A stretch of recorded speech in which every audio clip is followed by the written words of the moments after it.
Kerry Boulton is Australia's most respected exit strategy advisor and CEO of the Exit Strategy Group. Welcome to this week's segment. An exit strategy is simply a way of aligning everyone's goals as far as the future is concerned. And that doesn't matter whether, in fact, their involvement is financial or whether it's emotional, such as a partner or a wife or a husband in the business. And somewhere down the track, hopefully we all get there, we're going to have a life that's after our business. And if you start to think about that and plan for it now, put in place the technicalities that are required, whether it's a restructure of the business or a cleanup of the business, have a look at where you're going, what you're going to do for the future. If you start to do that now, you're going to be in a position to really maximise the wealth that you've actually created in the business. And if you get lucky, someone comes along and taps you on the shoulder and says, hey, we're really interested in your business, then you know you're in the best position you can possibly be to maximise what you're going to get in terms of value from your business.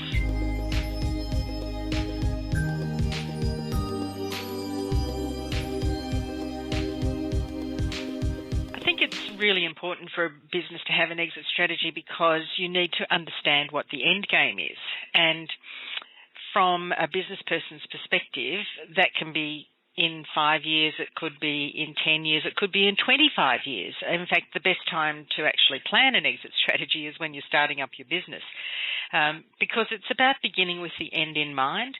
And even though probably most business owners hearing this may have been in business for a long time, it's never too late to start. And many, there are the triggers that people don't often think about, and a few common ones are simply the 5 Ds: death, divorce, disability, any disputes they may have, or disaster. And if you haven't actually thought about some of those things in the form of having an exit strategy, then you could find yourself simply out of business and in dire straits. So it's really important to start thinking about those things.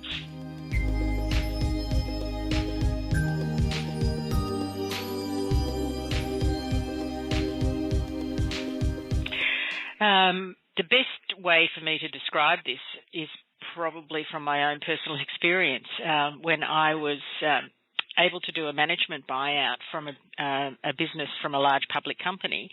And I learned in the process that if I was to attract investors, then I needed to have an exit strategy.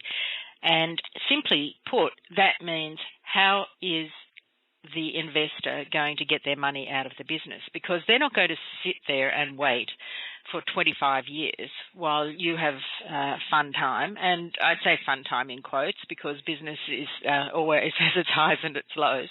But while you're there generating profits, and certainly they may be getting dividends, but what they want is capital growth. And if they're an investor, and if you can think like that, if you think like an investor, that's the sort of thinking that needs to go on. So put yourself in the investor's shoes and say, I'm putting money into this business. How am I going to get my wealth? How am I going to get the return on that investment out of the business? And that's what an exit strategy is all about. Maybe the exit strategy is if you don't have any other, if you have other investors, that you're going to buy them out.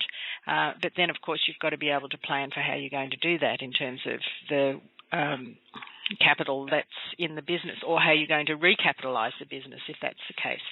There's so many different options that it's quite a maze that you do need to go through. But it's a process, and it just simply takes time.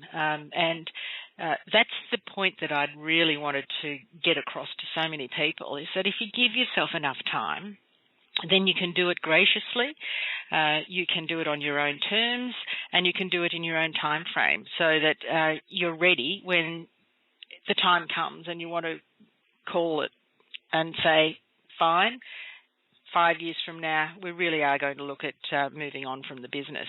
Then you've done everything that you need to do, because it is a long process if you want to really maximise the value that you've created.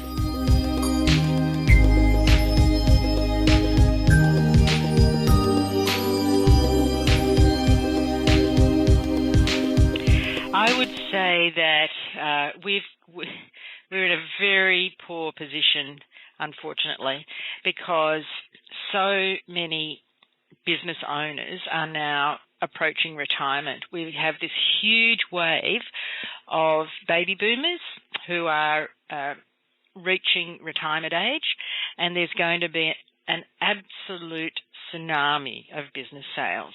There's no other way to describe it. In October just gone, in 2014, there were 41,000 odd businesses for sale.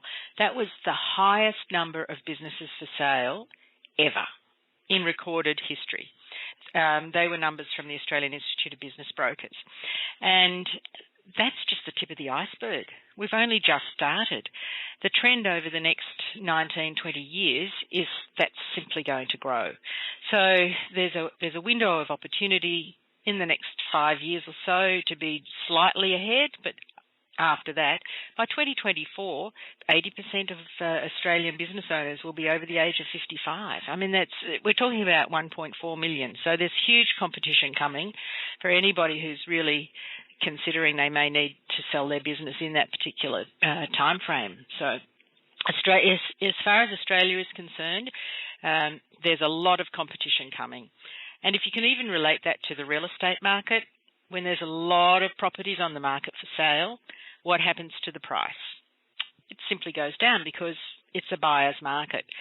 So my recommendations would be for anybody really to get started now and start thinking about all of the elements that you need to put in place as far as making your business really valuable so you can stand out from the crowd, get your head above water and make your business really buyer attractive, and which of course just takes time.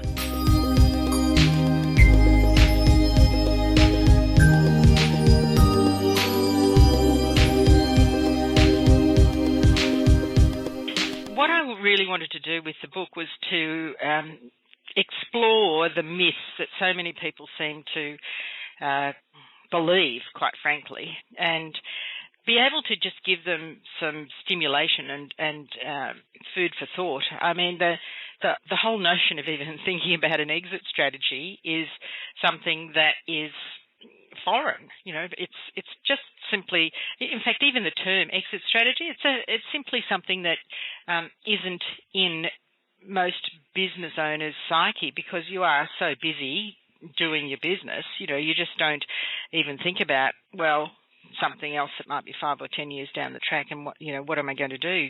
How am I going to get out? But it really addresses those main myths. So people thinking about that you don't need an exit strategy until you're ready to sell your business. Well, nothing could be further from the truth.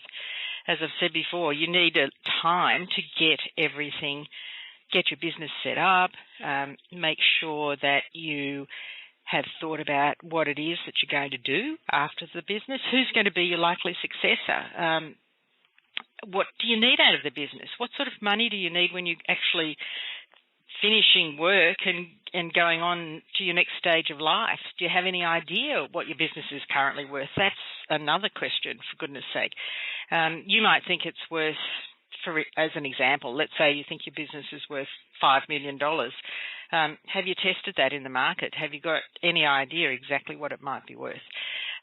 What about a contingency plan? So what I mentioned earlier in terms of the 5 Ds. What do you have in place to actually make sure that you're not going to be caught out with any of those events happening to you?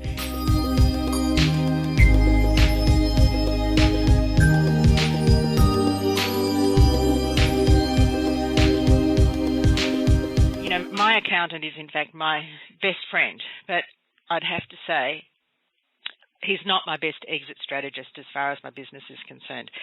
A vital part of the team, absolutely no doubt about it, but their expertise is not what you really need. You need a team of people working around you because there's so many other elements to your exit strategy.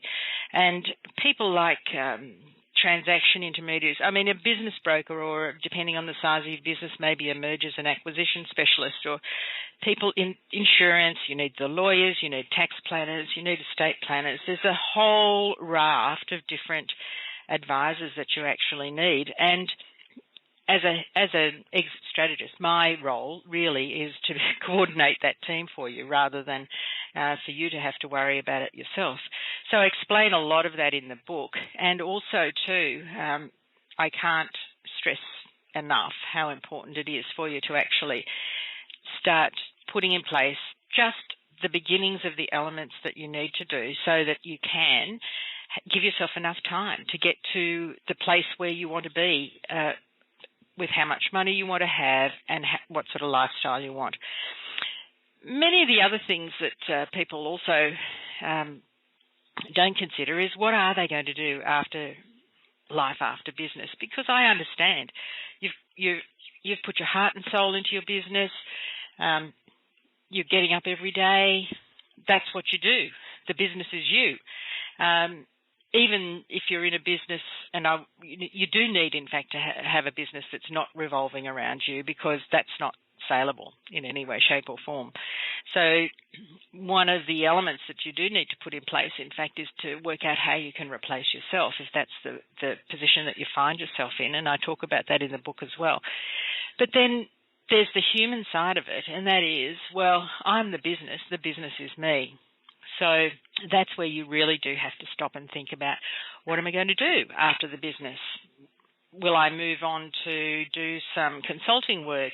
Am I going to go and play golf 3 times a week, which is great for a while, and I would highly advocate doing that. Am I going to go and do some travel? And, what about my partner in life? And what are we going to do? Because a life without purpose is no life at all. Once you get out of your business and you've extracted your wealth, it's really important to think about how you can lead a purposeful life after that. So the book itself covers quite a few of those areas and explores many of the myths that people tend to take on board as truth, in fact.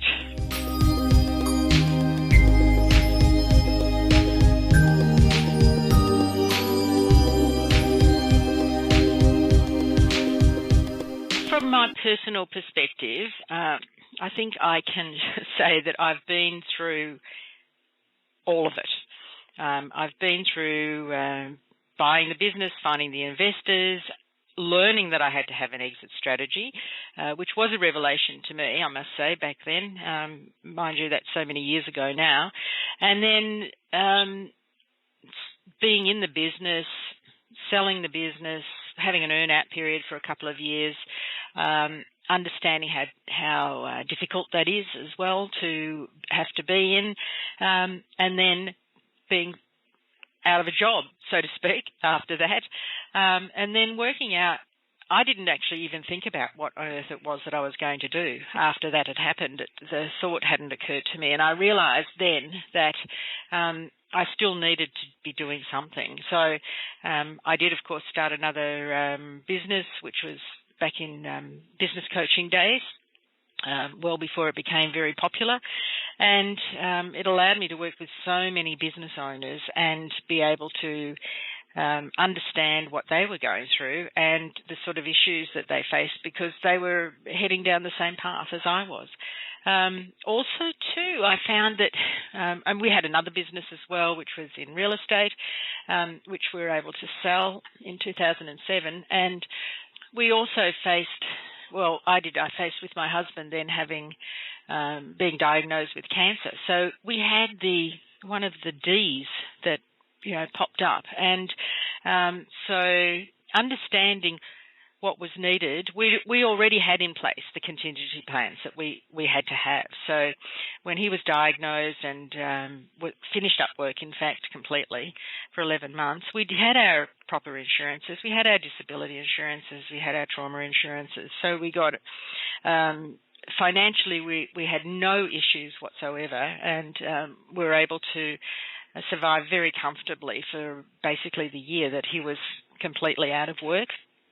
And also then for me personally too, it was okay, well, we've been there, done that now, and we went back in, started another new business, and I thought to myself, I need to do something to be able to pass on these experiences that I've had and be able to let other business owners understand and know that if you think about it and you plan accordingly, that you can overcome any of these issues that actually raise their ugly heads, unfortunately, as you go along through life, especially with illness and disability that can just wipe you out.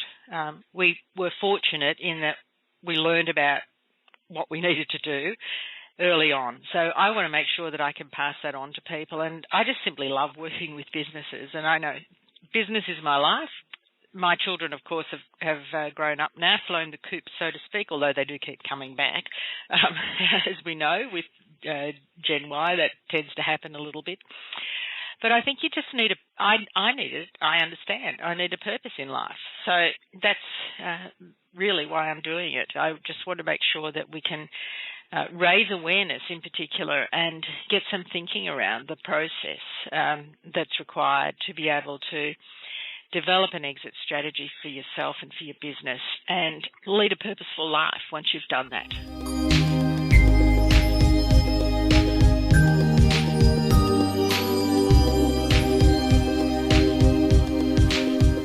Best way to do it would be to go to my website, which is theexitstrategygroup.com.au. And you'll find there that there's a button on the side of the home page that you'll be able to just click on and pop in your details and just order a copy of the book.